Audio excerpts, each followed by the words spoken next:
Hello and welcome to Game 12 in the 2024 World Chess Championship.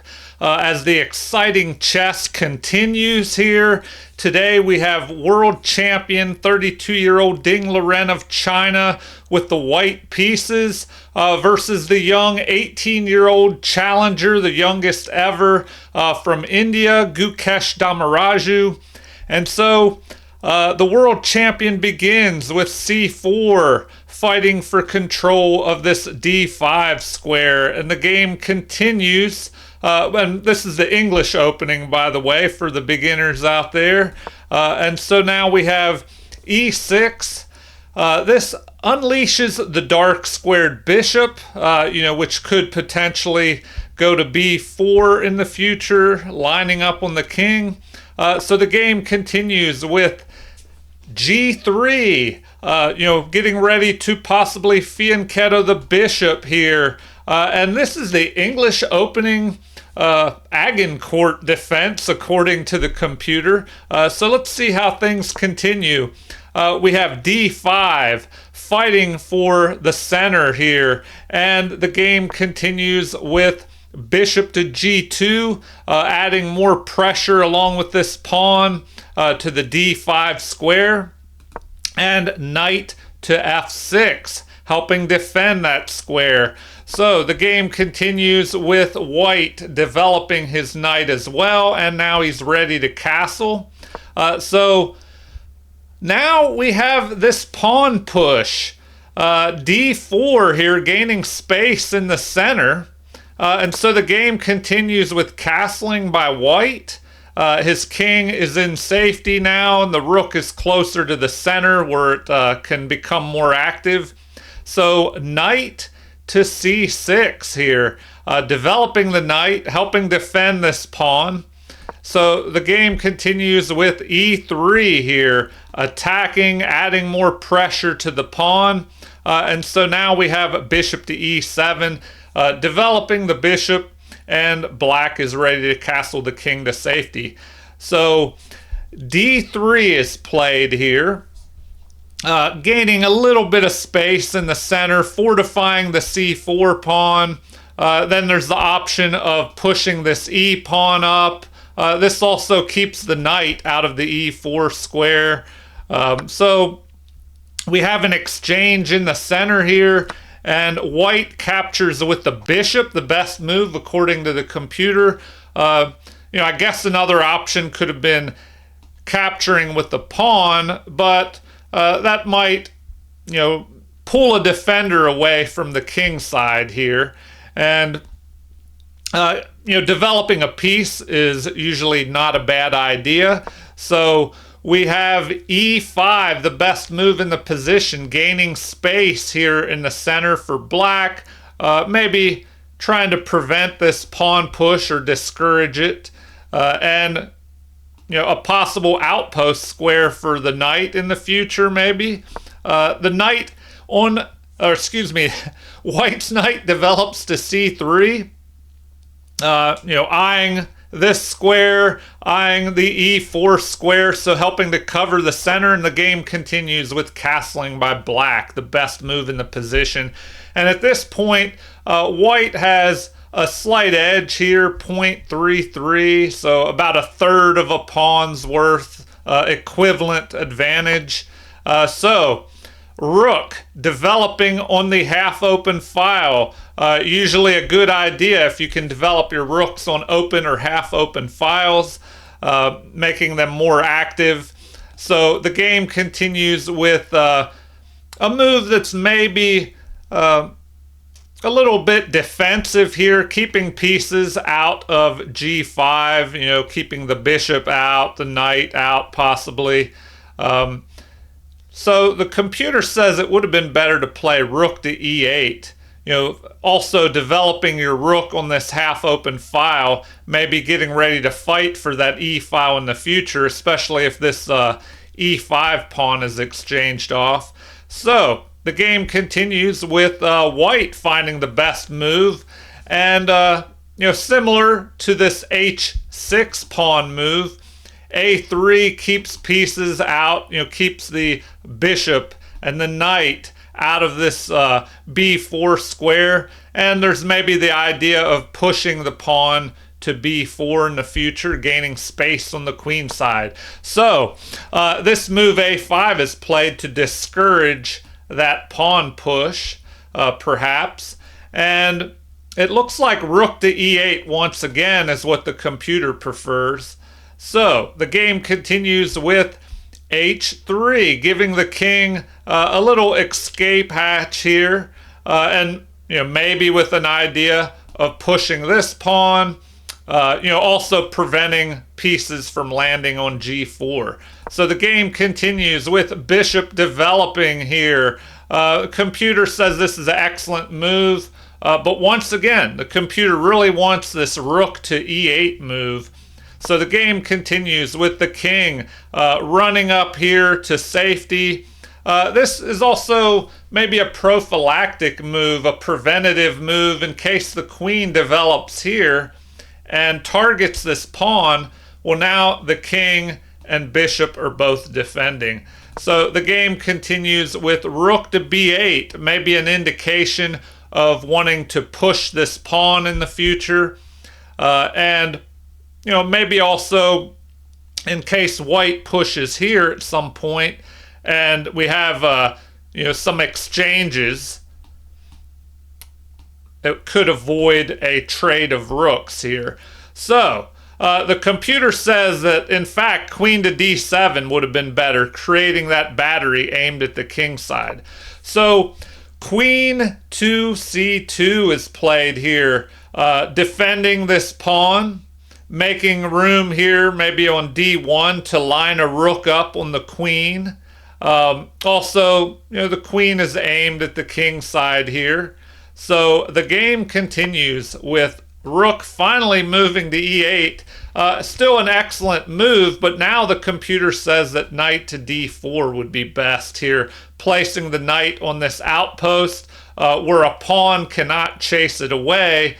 The knight could attack here, but if the knight jumps into d4, the white knight, or excuse me, if black's knight is captured on d4 by the white knight here, so like this, you have to watch out because of this fork by the pawn. So the bishop would have to capture here instead. So let's see what happens. Knight jumps forward, claiming an outpost of its own, also helping to cover this square in case the knight decides to jump in there. So now we have bishop lining up on the queen. A common theme throughout this world championship is placing less valuable pieces on a line, or diagonal, aimed at the more valuable piece like the queen here, even though there are pieces like the pawn in between. So let's see what happens next. White, the world champion, goes ahead and does the same thing, lining his rook up on black's queen. So the game continues. Oh, and also, we have this bishop and queen piling up on the d3 pawn, so the rook helps to defend that. All right, game continues with the knight dropping back, an inaccuracy. Apparently bishop to f8 would have been better to help defend this pawn. And then perhaps the g-pawn could push forward and the bishop could reposition on this diagonal. One possibility. So the queen steps out of the line of fire of the bishop here, getting behind the pawn, creating a battery. If this pawn moves out of the way, there could be an attack on this knight, but for the moment, the bishop is protecting as well as the queen. All right, the game continues with the bishop dropping back here, and another inaccuracy. So it looks like knight to c5 is recommended. So knight jumping forward, maybe a threat of moving here, attacking the queen, putting more pressure on this pawn here. So the game continues with the best move being found by the world champion, d4, gaining space in the center, trying to open things up, threatening to maybe capture this pawn. Then there's a battery aimed at this knight. The knight would probably have to recapture. A lot going on here. So let's see how things continue. All right. The challenger pushes forward, the best move in the position, attacking the knight here. So, what should be played here? Interestingly enough, the computer says that retreating the knight to the edge of the board and the back rank is the best move. From there, the knight could maybe reposition in the future here, and then maybe here. So let's see how it continues. The knight moves to b6 here, targeting this pawn, threatening to fork the queen threatening to fork the queen and bishop. So the queen jumps forward, defending the pawn, and it looks like that's an inaccuracy. Queen to c2 would have been a little bit better, still defending the pawn. So the game continues with bishop lining up on the queen. So there's that theme again. Now this is an inaccuracy. According to the computer, rook to c8 would have been better. Maybe helping defend this pawn here and relieving the queen of guard duty. So the game continues with the queen having to drop back here to c2 anyway, although it looks like it may have been better to just play b3 to help fortify this pawn. So now we have a4, the best move in the position. At this point, material is even, but the computer states that the world champion is ahead by +1, the equivalent of a pawn, even with even material here. So, why is that? Well, white does have some space here on the queen side in the center, although black has this central pawn. But there's a lot of pressure on it. It's defended by rook and bishop, attacked by bishop and queen. And then if this bishop moves out of the way here, the rook could add to the attack. So knight is repositioning here, maybe with the threat of trying to attack this bishop here. So the game continues with a mistake. We have the first mistake of the game by the young challenger. Gukesh plays bishop to g5. So why was this a mistake? It looks like knight to a5 would be a better move. If you jump your knight here, maybe that would be hard to see. It looks like there is a possibility if you played knight to a5, the queen could maybe capture this pawn. No, sorry, that's not possible because of the other knight. So knight to a5, the best move. Then the knight could jump to this outpost on b3. It does add a little bit of pressure to this pawn while the knight is at a5. Anyway, let's see if the world champion takes advantage of this bishop move. Apparently, knight to f4 is the best move by quite a bit in this position.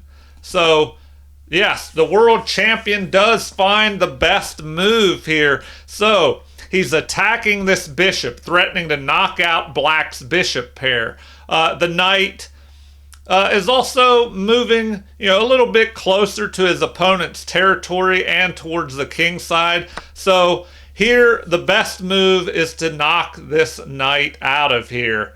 But that does give up black's bishop pair, and now white is +2 to advantage here. And now we have this threat.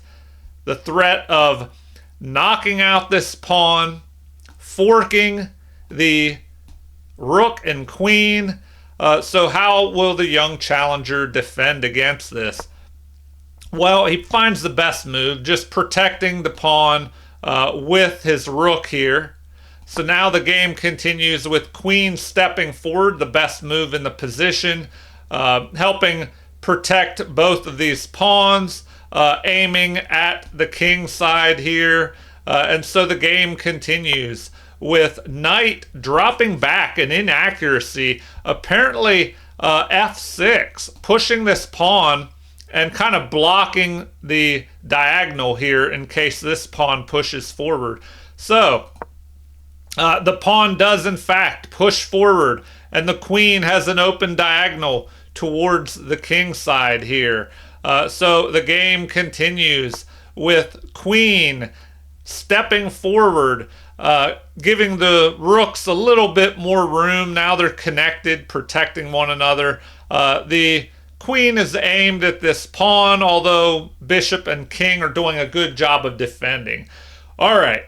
The game continues with pawn pushing forward, the best move in the position, and the game has jumped to +3 to white's advantage. So the pawn steps forward. Rook is lined up on the queen here. There's a threat of capturing. So what does the young challenger do? Gukesh refuses to trade pawns and open up lines for the bishop and the rook. He presses his pawn forward, gaining a little bit of space, kind of equalizing between these two pawns on the c-file. So now knight jumps forward up on this outpost deep in the heart of enemy territory, attacking a rook. So the game continues with rook sidestepping, helping, well, basically getting out of the line of fire here from this knight, but helping guard this pawn, I guess. So now the game continues with a capture, and the world champion goes ahead by a pawn here. So now generally, once you're ahead by a pawn, you want to trade off material.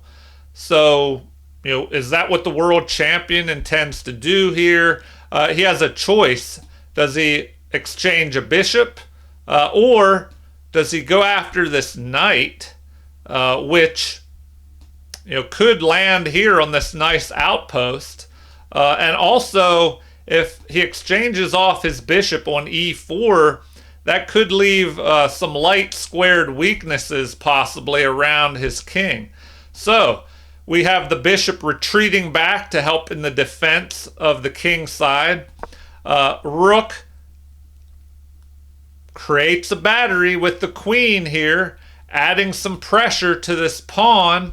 But of course, neither one can capture at the moment because the bishop is doing a good job defending along with the rook. So knight jumps back here, attacking, threatening to trade off material.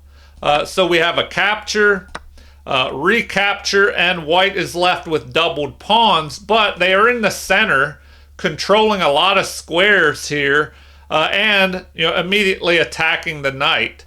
So what can this knight do? Will the knight jump on this outpost square? Let's find out. We have a retreat, and apparently it would have been better to jump onto the outpost. Now, why was that not played? Well, if the knight jumped to the outpost, I guess the queen could just capture this pawn on c5, and then the knight would be no longer protected. And I guess that looks pretty scary, but no matter what, it is looking pretty tough here for the young challenger. The world champion's pressing forward, and it looks like he almost has a winning advantage at this point. So, queen captures. World champion is up by 2 pawns. And we have an attack on the queen. The queen sidesteps or kind of backs up here to d4, but remains centralized. usually a good strategy when it comes to the queen. And the queen is protecting this pawn here, protecting this pawn, but more importantly, aiming up here at black's king side. So the game continues with knight to a6 here, looking to somehow get into the game. This knight is not looking too good here on the edge of the board. And it looks like rook at f to e8 would have been better, but that would just help white trade off more material. So the rook launches forward, attacking the queen. I don't know. It's not looking good. If the queen moves, we could have a pawn being picked off here on the queen side. That's a possibility. So the queen presses forward, defending that pawn at the same time. So now we have a passed pawn on the 7th rank here, looking very dangerous, attacking the rook here. So now the rook presses forward, counterattacking the queen. But apparently, instead of this attack on the queen, it would have been better for the rook to blockade this passed pawn. So when you have a passed pawn on the 7th rank like this, you have to be very careful that there aren't any tactics that could break through and get that pawn promoted, or you may have to sacrifice material to stop that pawn. So the game continues with a queen retreat. And according to the computer, it would have been better to go ahead and capture this rook. So I guess we could take a look at that. Queen takes c4, and then after queen captures, we have rook to e8, and apparently the best thing, now the computer is saying queen to c5 is the best move. And after d6, blocking the path on this rook, well, that's looking pretty rough for black, so that's, I guess, why he didn't go into this line. Now it's saying, let's see, queen to b6 would be best to stop that pawn from promoting. So now we have rook to c1, threatening to bring another rook up to the 8th rank here and double rooks up. So, it's not looking so good here. The king, wow, king to h7 is the best move, which would just give up this rook. And things are bad when the best move is for the king to run and just give up a piece here. All right, well, the game didn't go into that line. Instead, we have queen to e3, and now the rook grabs the 7th rank, targeting this pawn. But, it looks like it's too little, too late here, and white is pretty much winning. So the final moves are bishop to d7, lining up on the rook here, and this move is an inaccuracy, leading to a mate in 8. All right. It looks like b6 would have been the best move according to the computer. But even then, after, what do they recommend? Bishop to f1, attacking the queen. The best thing the computer can recommend is giving up the queen, either with queen to c5 or capturing the passed pawn here. All right, so in the game, we have f6 being played, and the final move leading to a mate in 8 move, well, now mate in 7 after this move. Rook captures with check. This is where the game ended. If the king were to go to h8, that's one option. King to h8, that would lead to a mate here. So this is one way the game could have gone into a mate. The other option and better option would be, and the most obvious, is the king captures. But now we would have bishop captures, king captures, the pawn promotes to a queen with check, and then after a block, we have queen captures here, delivering a check, and then after, let's see, queen to f7, we have, let's see, queen takes h6, could deliver a check here, or queen at e to e7. Queen to e7.